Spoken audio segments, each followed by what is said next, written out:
Who am I talking to? This is James. So James is our like camera tech guy. He records everything and puts all It's everything. just you were pointing the camera at a pillar. Oh. It's just like a pillar saying thanks. No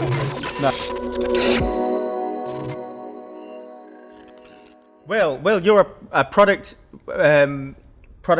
owner, are you right now? Is that what your role is? No, product developer. It's a title specific to the company I've just moved to.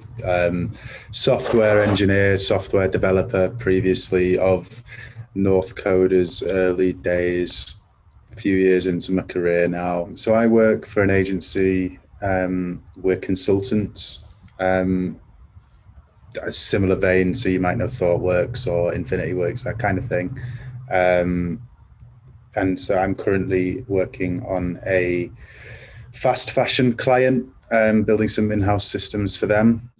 You said it was product developer. What is a product? So there's so many different labels, and then like there's every company, a product developer has different jobs. Because the company, they advertise us not as software consultants or IT consultants, but as business transformation consultants. And they sell us as a product team. So it's just their way of splitting, of defining exactly what we are. So we're going there to build a product, and you're getting a product team. That team is built up of analysts and developers. So we have product analysts and we have product developers at different levels and so on. But it's a software engineer, software developer, product developer. It's all. You said you're a product developer now. How does that differ to the role you were doing before? Because I remember Hannah told me that there was a period of time you got made redundant or something along those lines, but people were actively seeking to employ you, which is insane. That's goals. That was a weird situation. Going back to what I said before about how I'm really sort of colloquial and casual, even if the situation is quite formal, and I'll sit back in my chair and come across as this person that doesn't care, perhaps. I had a real hard time finding a job after North Coders. Like, I was just getting knocked back from interview after interview after interview. And I was passing tech tests, and I was answering all the technical questions. It was always just, for whatever reason, they weren't hiring me. And the running theory between Amal and myself was that I was just being too casual. I actually ended up working at North Coders for a couple of months, and then fortunately Late Rooms actually rang me back saying they'd had another position open and I'd come second so I could have it. But yeah, when we got made redundant, Late Rooms unfortunately got made redundant, went bust and made everyone redundant August last year. Yeah, so I'd been there. I'd been there for about sort of 10 months as a junior, got promoted, and then sort of eight months or so as sort of a mid-level. And then it went pop. I was actually on holiday at the time and got a call from HR, and it's coming the next day to collect all that stuff. But I made it was obviously in the news, so recruiters heard about it. But I made a post on LinkedIn, and it was genuinely from a good place. Just saying, because I've got quite a big network. I'd got all my music contacts, and I've been doing the LinkedIn thing for a while, and I'd got quite a few contacts and recruiters on there. And so I just put a thing out. So, you're dealing with anyone from Late Rooms, you're dealing with a good egg. Like, you're dealing with a good person, you'll find them a job, they're worthwhile dealing with, be nice. I'll be updating my CV over the weekend, call me on Monday if you've got anything. And it got viewed like 150,000 times or something ridiculous. So yeah, like Monday morning came and my phone was going like mad, and it was sort of like my 15 minutes of fame. So like for like that week and a half, I kind of felt like a bit like an influencer. Like so I was like Dan Abramov, but not really. So yeah, like fortunately some way or another I had my pick of it. And I ended up going where I was going because, again, imposter syndrome kicked in. I actually got an offer from where I am now, and said no to it because I went to the place where 4 other people from Late Rooms were going. Really? What? Because you were scared to go somewhere where? Scared because like Late Rooms was my first ever job as a developer. It's all I knew. I'd got my promotion within late rooms. And I was I mid-level? Like, should I be going for junior roles still? Like, I've only been doing this like just under 18 months, right? So to make things easier, I went where 4 of my colleagues were going. And I don't regret it. Like, it was very, very different. And I was there for thereabouts a year, and it was some like hardcore experience, and I'm a much better dev for it. But yeah, like this time around, changing jobs this time around, it's only the 3rd job, but yeah, I was way more confident this time.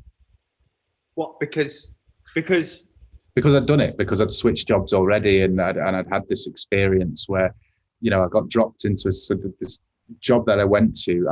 Late rooms, I was purely front end, purely React. This job that I was going into, I was full stack .NET. I was teaching people React. I was architecting a front end in React as the sole JavaScript guy. Like, I'd gone there knowing, because I knew 4 people that were going, I wasn't expecting to be like dropped into this deep end. So I'd come out of that on the other side, fortunately. That must have been. Yeah, I mean, it gave me the confidence to then go back into this other job where I know nobody, and I'm in, you know, we've got the tech lead and then me, where I'm on a product team, and we have a tech lead and then it's me, and we have associates, we call them, but I guess you'd call them juniors or foundation level, and we've got several that I'm looking after now. So I would never have had the confidence to do that straight out of late rooms, never. So that sort of year of hardcore sink or swim, thrown in the deep end, did help in that case. The way it worked for me was coming out of the other side of that, racking up some achievements, stopped me making an excuse for myself. You know, like, so after late rooms, for example, when I followed 4 of my colleagues to where I went, it was because I didn't have the confidence. I didn't really have anything to show. We got made redundant before the project was finished. Yeah, I was better than when I came out of late rooms, much better than when I went in. But you can perhaps put this down to the culture that they had there, although I thought it was great, but they did sort of wrap us in cotton wool. It was very sort of like, in your own time, we'll look after you, blah, blah, blah. I haven't and that's what made me nervous, to be honest, because I didn't know if the rest of the IT world is going to be like that. And you know what? Lo and behold, it's not. For the most part, the tech industry is great, but there are also times when you just need to get the work done. And coming out of that year after late rooms, basically when I started to feel nervous or a little bit sort of like an imposter when applying for this job, I could convince myself that like I had value. And I think that's kind of what it's like.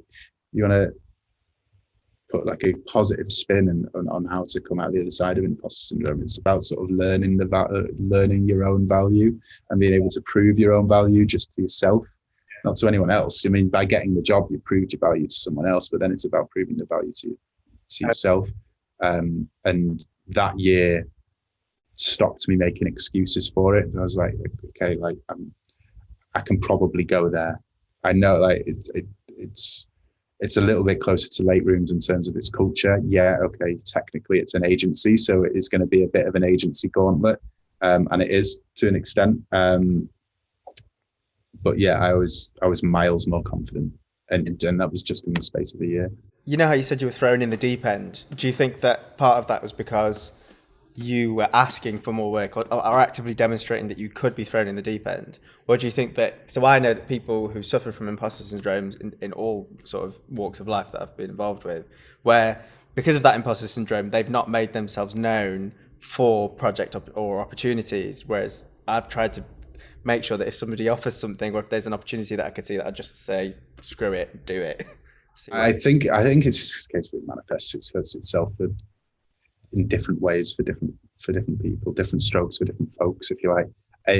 I'm very much on the perfectionist side. I have to be an expert. So for example, if there's you've got a job spec, right? And it's listing all the things that you need to have and then all the stuff that it's nice to have. If I don't have 98% of what's on that job spec, I won't apply for it because I'm underqualified. I'm not going to do it. So I'm very much of the sense like I have to get better. Like I have to be better. And like the tech industry there's some clever people, right? Like it's naturally.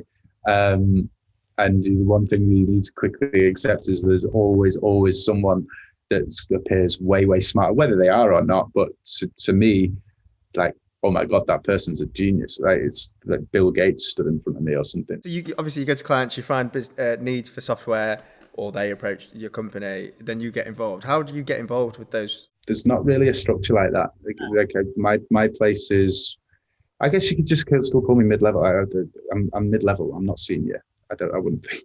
Maybe that's my impostor syndrome talking again. We just have a tech lead. My product team is 6 people. Okay. There's an analyst, a tech lead, and then the rest are developers. What does the analyst do? The analyst is the product owner. So they are the same as if you've heard the term BA, like a business analyst. Their job is to garner requirements, fill up the product backlog on the Kanban board. Basically take what your stakeholders are saying, and our stakeholders in this case are the client, and turn it into solid requirements that you can then give to the development team for them to make. We've got a ticket here. So the product owner's been speaking to the client, and then they've come up with this ticket that says, as a buyer, I want to complete an invitation form so that a supplier can apply and I can place an order with them. Yeah. And then if I click into it, there's some screenshots of what the design looks like and a little bit of extra information that you'll use for that'll help you in development and stuff. And usually the process is if I'm going to say, if I've done some work and I'm finished and I'm free and I'll go, okay, well, this is next, I'll pick this up. I'll tell the product owner that I'm going to do that. And then I'll have a meeting with her and we'll just iron everything out, talk about it. She's sort of the fountain of all knowledge, if you like, in terms of if I'm unsure about anything, she'll probably have the answer or she'll go and find the answer. I'm assuming you wouldn't ask her questions about tech. So what sort of questions would you have about a ticket that you were unsure of? It can vary from ticket to ticket. There's always some unknowns. I'm trying to think of like a recent example. The system we're building at the minute is like I say, we're working with a fast fashion brand, and it's a hub, like a portal for them as well as their suppliers to log into, so they can essentially manage their supply chain from this app. And so there's quite a bit of complexity around auth, like how we do auth, because there's tiered access, because to approve a supplier, it needs to be approved by several different departments. So we need to recognize those different departments. There's tiers in those departments. So you can have head of buying, for instance, and they will have different permissions to someone who's not head of buying. And so perhaps when I first picked up that ticket, which is a ticket I'm working on right now, actually, is there might not have been all that information in terms of, like, there may have been, the ticket might have initially said, head of buying needs to be able to do this. And then someone else needs to be able to do this. And then, so the questions I'll then have are, is this the same across the whole business? Like, is this the same in buying as it is in finance or in compliance? Because if it isn't, I kind of need to know, because I don't want to build it for all the departments. And then you tell me that finance works in a completely different way. Stuff like that. Like, what other roles do I need to know about? It's just ironing out the details, really. Thinking in that way, so you're thinking about the bigger picture there. That's what's making you ask those questions. Did you think like that whilst you were a junior? That is completely through experience, and that's something that anyone on that course going into a career will pick up, what questions that you need to ask, because you've not asked them previously and you've run into this problem. So that's where it comes from. Like, I've had the headache I've had to rebuild an entire database underneath an entire application that was already built. And then I've had to change the database, which obviously makes the whole thing come down like a game of Jenga. So I don't want to have to do that again. So now I know to ask these questions. Before I'd even passed my probation at Late Rooms, I'd caused a P1. And a P1 is a priority one. That is the live site is broken. And I caused it. So I had to sit down with my head of front end. And he was dead sound about it. He was a really nice guy. And we sat down over lunch and we just did it in the canteen and we got it done in half an hour. That was it. I'm failing probation. I'm done. I'm finished. But no, it was all good. It happens. That sounds like a good manager then, to go and sit down with you and sort it. Did you feel weird when they were trying to fix it? So I've found myself in situations like that, not just in as a software developer, in loads of roles. And I found that the managers who sit down with you and just sort of act like it's not really your fault. These things happen. Let's fix it together. Has been the best way for my brain to just relax. There's no malice. I did it in loads of jobs. Like I remember this is when I was in my early 20s. I worked at Big Yellow Self-Storage, the storage place. I worked there, and you have to drive a forklift in that job, and I drove a forklift through a door.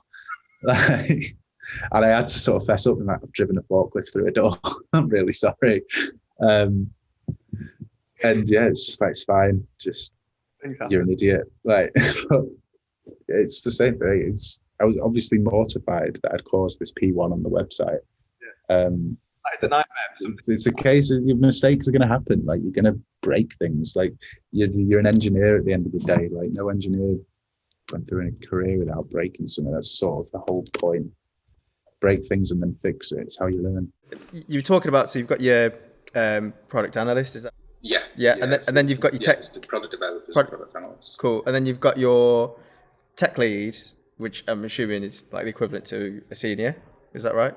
And then or principal. Or principal. Cool. So what's their role that you found in the project? Obviously, deciding how involved are they in the code base, or is it? He's been coding. He's not coding as much as he liked, but he is mostly involved in sorting the infrastructure out. So where our code's going to live, how it's built.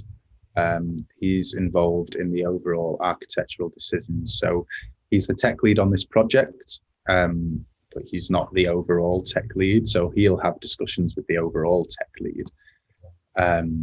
Outside, he's the tech lead on our product team, and then we've got outside of our product team, there's a hierarchy in the company, and we have a tech lead there. So he's bouncing ideas off him, getting the okay from him in terms of how he wants to put this thing together. It's his job to essentially oversee the development within his product team, if you like. So he's responsible for the decisions of, okay, we're going to build this using React and Node, maybe plug in Next.js if we want to server-side render it or something like that. It feels like you're a bridge between those two, the product analyst and the tech lead and the dev team. Is that right? No, I'm part of the dev team, but I guess, I don't like using the term seniority, but I suppose if you want to look at it like that, I'm next in line in terms of seniority of developer to the tech lead. So because he is busy, and a lot of the times he's in these technical meetings and he occupies a lot of his time, again, in these discussions about architecture, or he's in technical meetings with the client and so on, that the onus falls on me then to do a lot of the dev work that perhaps you'd expect of a senior person, as well as look out for and delegate to the associates I've got. He does that as well. Like he'll a lot of his time is also spent pairing with associates and making sure that they're okay. In fact, whenever he does get free time, that's mostly what he does. He's been pretty good in that respect. But what it does mean is that his actual hands-on coding time is really, really limited. So it just means that the onus is on me to do all the complicated stuff. Oh, so you get the harder tickets? Yeah, I mean, because it's just the way this particular team has been put together. It's him and myself, and then the rest are either analysts or UX people or junior devs. So yeah, so anything hefty, again, like this tiered auth system that we're putting together, that's what I'm on at the minute. But what I'll do with juniors is, I'm a big fan of patterns in React, and component first development, and building things with the word generic in mind, and absolutely reusability at the forefront, and so on. And so I will pair with, and what I don't like is pairing for the sake of pairing, because I end up doing the work for you. What I'll do is pair for half an hour max, and we'll discuss solutions, and perhaps, you know, a bit of a demonstration on how I think a problem may be approached. And then I'll leave them to it. I'm available if they have questions or they need me to jump back on with them. And then what we do, what the traditional way of working is, when you PR something, and you want to push your code into develop or into master, you need to get it reviewed either once or sometimes twice before you're allowed to merge it. So discussions will arise when I'm reviewing PRs. We'll jump on like a VS Code live share, or like a Zoom call, or Google Hangouts, whatever, and we'll discuss it, and we'll screen share, and we'll go over stuff, and we'll refactor things to be more generic and reusable, and they learn that way rather than me just pairing with them the entire time. I mean, if you need to pair for longer, then that's absolutely fine. What I don't want to happen, and this is just as much a failing of mine, perhaps even more so, that I end up doing the work. I feel like over pairing takes the onus away from thinking for yourself a little bit. It's absolutely fine if the difference I find with that is if two people of the same level are pairing, then pair on an entire feature. If you like, if you guys want to do that, and you can do great work coming out of that. I just the scenario I'm talking about is someone more senior with someone. Myself, I end up doing a bit too much typing, and then I think perhaps it's quite easy for the junior in that case to sit back and perhaps not salute. Like it's quite easy to go, oh well, I don't know. Can you tell me? And what I will do is I'll spend a good amount of time thinking, you know, we could approach it like this, you know, we could do a little bit of a demonstration. Like, and if we were in an office, I'd be sat 1 or 2 seats away from them. I'll just be like, have a go. How often do you find yourself being asked for help from juniors? It depends what they're doing. So one of my juniors today has been really pushing herself, and she took on a big 20-point ticket, and points are story points, and you allocate points onto tickets, which is a kind of way of signifying how much work there is. And a 20-point ticket is quite a lot. It's quite big. What sequence are you using? So we use the Fibonacci sequence. Yeah. So it's Fibonacci. So, okay. That's hard. And it was all about writing some endpoints that allow you to upload audit documentation for these suppliers, because they obviously have to be audited and be registered and certified and so on. She was writing all the endpoints and doing some UI for uploading all these documents. She said, I want to have a crack at it. So I was like, all right, well, use this library, have a look at this. This is a way you might test it, and I'm here if you need me. And the only discussions we ended up having were in code review. So she PR'd it today after a few days. And there were some changes that we had to make, and we got on a call and we went over it then. But at first, she's built up in confidence over the 2 or 3 months we've been on this project, from having to pair with her quite a lot, to her taking on a 20-point feature, which is actually quite complicated, like uploading documents and like auditing documents and validating those documents. Why was it 20 points? Yeah. So if we were I've forgotten the names, it's been like 2 months since I've actually done proper dev work. But if we were going through and allocating story points to those tickets, we would think that 20 points was too big, and we'd see a need to break the project down more, to break it down into smaller story points. Yeah. I mean, in an ideal world, yeah, probably. But because we're quite a small team, we have to sometimes just take on those things. I mean, if it gets bigger than 20, then yeah, we'll split it up. But 20 is about the largest we'll go to. So the one I'm on now is a 13 or something right now. But yeah, I think it's a good thing that you're splitting up 20-point tickets, because in an ideal world you would do. How long have you been doing this for now, since North Coders? Just under 3 years. Do you ever find yourself still sort of getting stuck? And do you do what you did as a junior? Do you pause and just go, oh, I don't know what I'm doing? Or stuck all the time, stuck on what I'm doing now. Maybe you can see my screen here, it's broken. There's an error. How do you get through it then? As do you go to your tech lead? I go to my tech lead eventually, especially if it's something I don't know. So I haven't done that much AWS, and this email service we're writing is all using SES, which is AWS's email service, and I've never touched it. It's all Martian to me. The only cloud stuff I've done is Azure in my last job. So yeah, I'm breaking absolutely everything at the minute, and it's his email that I'm using to like test everything. So he's getting spammed with all sorts. But yeah, I've completely balked it. But it'll come together. How do you think that compares from when you were a junior to where you are now? When you get stuck, do you still get that weird fear of just like, ugh? Once I got a bit more comfortable in my own skin as a junior, I was very, very quick to ask. People, so it goes, did you notice the transition that you make, which is someone higher, like your principal or your senior, whoever's delegating to you, can give you a solution and give you a problem, and they can give you a solution and you can code it, and then they can give you a problem and hint a solution and you can go away and finish the solution, and then you'll know when you're getting better because they can just give you a problem and then you come up with a solution, right? So that's when you know that you start to progress, which is, again, like this girl on my team today that did finish this PDF stuff. Gave her a problem, I gave her some hints on terms of how she might go about it and sort of steered her in the right direction a little bit, and she's managed it, and that's fine. And anything that was outlined, we just went over in review. So that's the kind of progress that I feel like people should be aiming to make. Like, and there's no rush to be able to do it. There's no timeline as such, but I feel like in your head, you'll notice it when you're coming up with solutions that you weren't doing 6 months previous to that. Cool. Well, that has been so insightful. It's nice to hear about how other people work on projects in their teams.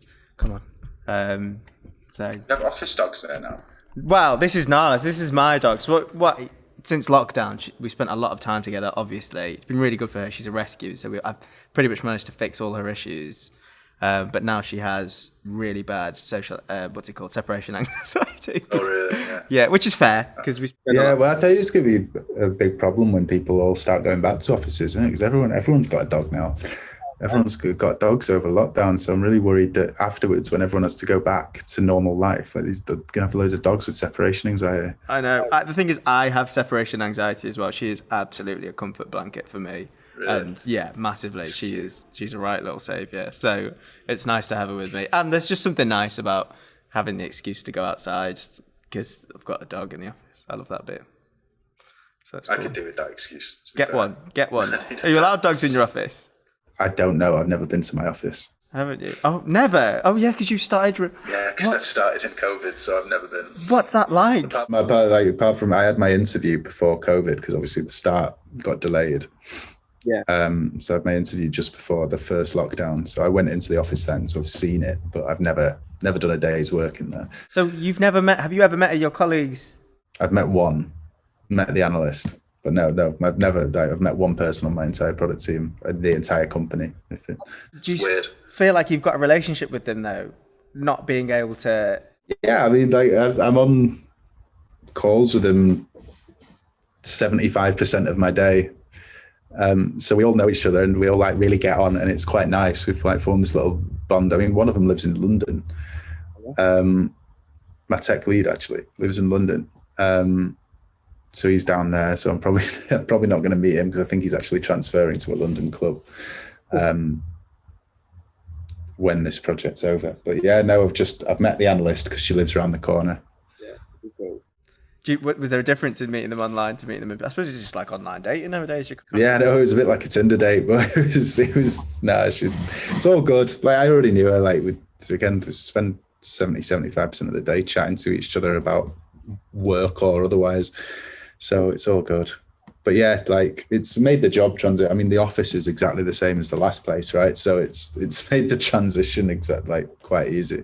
So it hasn't gotten in the way. So you going into a brand new role, which a bit of a step up from your previous role, being remote and stuff hasn't got in the way of your head or your actual job at all. You've just been able to go straight into it as normal. I don't know, because I can't remember what it's like to be in an office, to be honest. I don't know how I'd do if I was like, if perhaps I'd be doing better if I was in an office. I miss going to an office. I feel like I work better in an office because I'm way too distracted. Like I've got my piano here, but yeah, like I've forgotten what it's like. I've forgotten how I work in the real world. Right. Well, thank you again so much. Thanks for that. You gave us so much insight there. That was really useful. Yeah, it's all good. Enjoyed it. Yeah, I'm glad you enjoyed it. Lovely. Thank you so much again. Yeah, appreciate it, man. Take care, man. See Speak soon. Bye-bye.